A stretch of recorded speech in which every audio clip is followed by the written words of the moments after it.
जय महाकाल, जय महाकाली।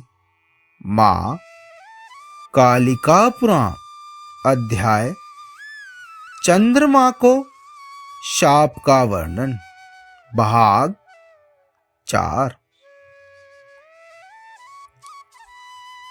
श्री मार्कंडेय मुनि जी ने कहा कि महात्मा प्रजापति दक्ष के उस वचन का श्रवण करके चंद्रदेव ने भी ऐसा ही होगा यह कहा था। यह दक्ष की शंका से कह दिया था।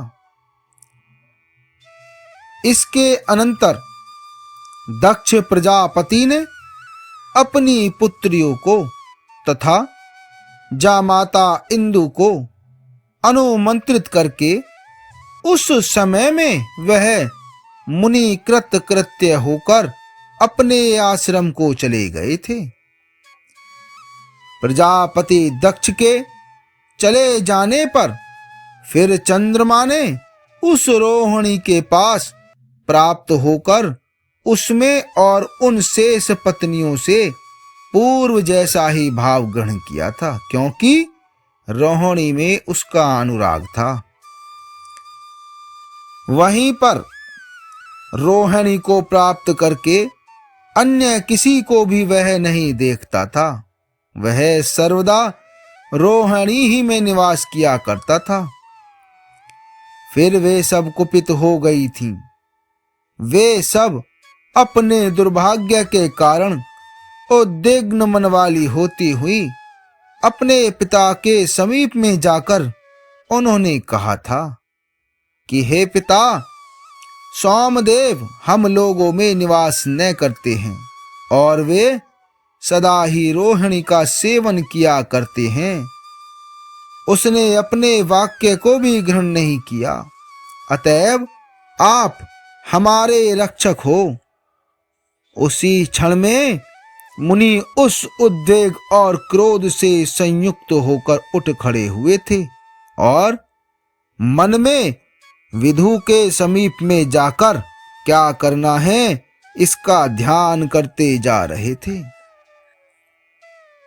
उस समय प्रजापति दक्ष चंद्र के समीप में पहुंचकर यह वचन उन्होंने चंद्रदेव से कहा था कि अपनी भार्याओं में समानता का ही व्यवहार करिए तथा उनके प्रति जो भी कुछ विषमता की भावना होवे उसका आप अब परित्याग कर दीजिए। यदि आप हमारे वचनों को मूर्खता से नहीं समझते हैं तो हे निशापते, मैं धर्म शास्त्र के अतिक्रमण करने वाले आपके लिए शाप दे दूंगा। श्री मार्कंडेय मुनि जी ने कहा। इसके अनंतर चंद्रदेव ने प्रजापति दक्ष के सामने वैसा ही करने के लिए स्वीकार किया था, क्योंकि उनको दक्ष से अत्यधिक भय था। इसी प्रकार से किया जाएगा ऐसा पुनः स्वीकार कर लिया था। फिर अपनी भार्याओं में विषय में समान ही व्यवहार करने के लिए चंद्र के द्वारा अंगीकार किए जाने पर प्रजापति दक्ष चंद्र से सहमत होकर अपने स्थान को चले गए थे। दक्ष के गमन करने पर निशानाथ चंद्र फिर अत्यधिक रूप से रोहिणी के ही साथ में रमण करते हुए उसने उस प्रजापति दक्ष के वचन को भुला ही दिया था कि मैं सब भार्याओं में एक सा व्यवहार करूंगा।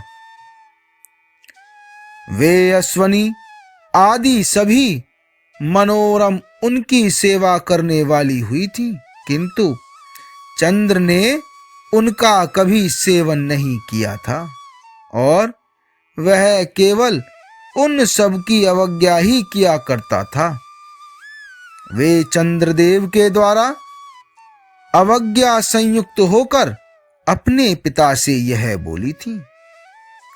उन्होंने कहा था कि हे मुनि श्रेष्ठ, आपके वचन को भी सोमदेव ने नहीं किया है और वह तो अब पहले से भी अधिक हमारे विषय में अवज्ञा किया करते हैं। सोम के द्वारा हमारे विषय में जो भी करना चाहिए वह कुछ भी नहीं होता है। अतएव अब हम तो सब तपस्विनी हो जाएंगी। आप हमको वही निर्देश कीजिए। तपस्या के द्वारा अपनी आत्माओं का शोधन करके हम अपना जीवन ही त्याग देंगी। हे द्विज सत्तमो, आप ही विचार कीजिए कि ऐसी दुर्भाग्यशालिनी हमको जीवन रखने से क्या लाभ है। श्री मार्कंडेय मुनि जी ने कहा। फिर यह इतना कहकर वे सभी कृतिका प्रभृति दक्ष की पुत्रियां अपने करों से कपोलों का आलंबन करके विवश होती हुई भूमि पर रुदन करने वाली थी। अतीव दुख से व्याकुल इंद्रियों वाली इस प्रकार से स्थित उन सब को देखकर अत्यंत दीन मुख वाले प्रजापति कोप से वहीर के ही समान ज्वलित हो गए थे। इसके अनंतर कोप से व्याप्त महात्मा दक्ष की नासिका के अग्रभाग से बहुत ही भीषण यक्षमा निकल पड़ा था। वह यक्षमा दाढ़ों से कराल मुख वाला था और कृष्ण वर्ण वाले अंगार के समान था। वह बहुत ही लंबे विशाल शरीर वाला था। उसके केस बहुत ही थोड़े थे। वह अतीव कृश और धमनियों से संतत था। उसका मुख तो नीचे की ओर था। उसके हाथ में एक दंड था। वह विश्राम करके निरंतर खांसी को करता जा रहा था। उसके नेत्र नीचे की ओर बैठे हुए थे तथा वह स्त्री के साथ संभोग करने के लिए अत्यंत लालायित रहता था। उस यक्षमा ने दक्ष प्रजापति से कहा था कि हे मुनि, मैं अब किस स्थान में स्थित रहूंगा अथवा मुझे क्या करना होगा। हे महामते, आप मुझे यह बतलाइए। तब तो प्रजापति दक्ष ने उस यक्षमा से कहा था कि आप बहुत शीघ्र सोमदेव के समीप में जाइए। आप सोमदेव का भक्षण करिए और उसी सोम में स्वेच्छा से सदा स्थित रहिए। श्री मार्कंडेय महर्षि जी ने कहा। इसके अनंतर महामुनि दक्ष के इस वचन को श्रवण करके वह धीरे धीरे सोमदेव के समीप गया था और वह सोम का रोग ही था। उस समय में वह सोम के समीप में इसी भांति प्राप्त हुआ था जैसे सर्प अपनी बावी में प्रवेश किया करता है। वह महागद अर्थात विशाल रोग चंद्रमा के हृदय में छिद्र की प्राप्ति करके प्रवेश कर गया था।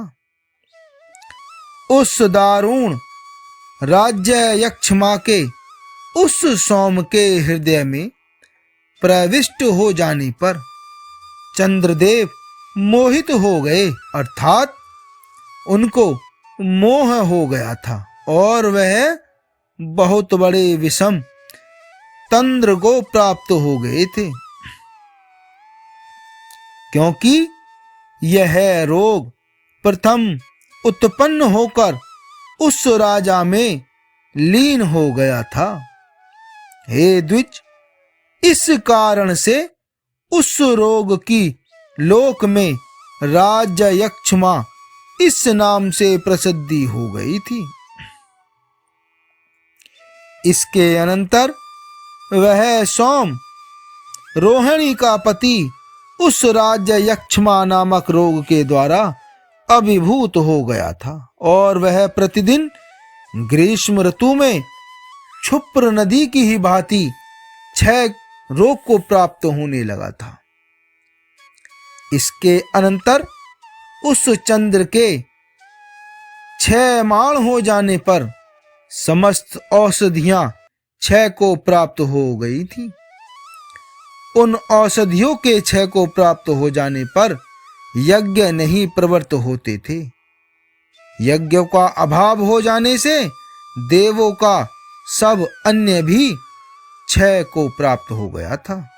तब तो सभी मेघ नष्ट हो गए थे और वृष्टि का एकदम अभाव हो गया था, अर्थात फिर वर्षा नहीं हुई थी।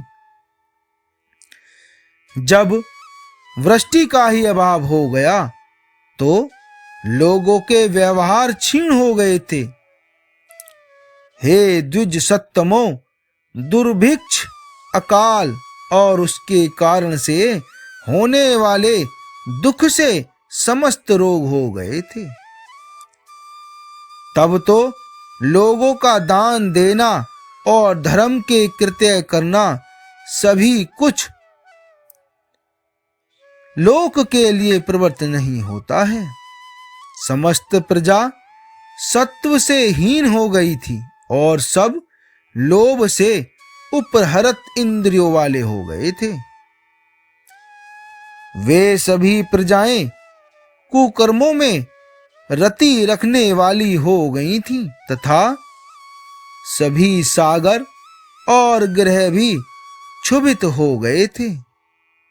इसके अनंतर जगत को अधिक व्याकुल और दस्यु अर्थात चोर लुटेरों से प्रपीड़ित देखकर चंद्र को अपना नायक बनाते हुए सब देवगण ब्रह्मा जी के समीप में गए थे। आगे का भाग 5 में।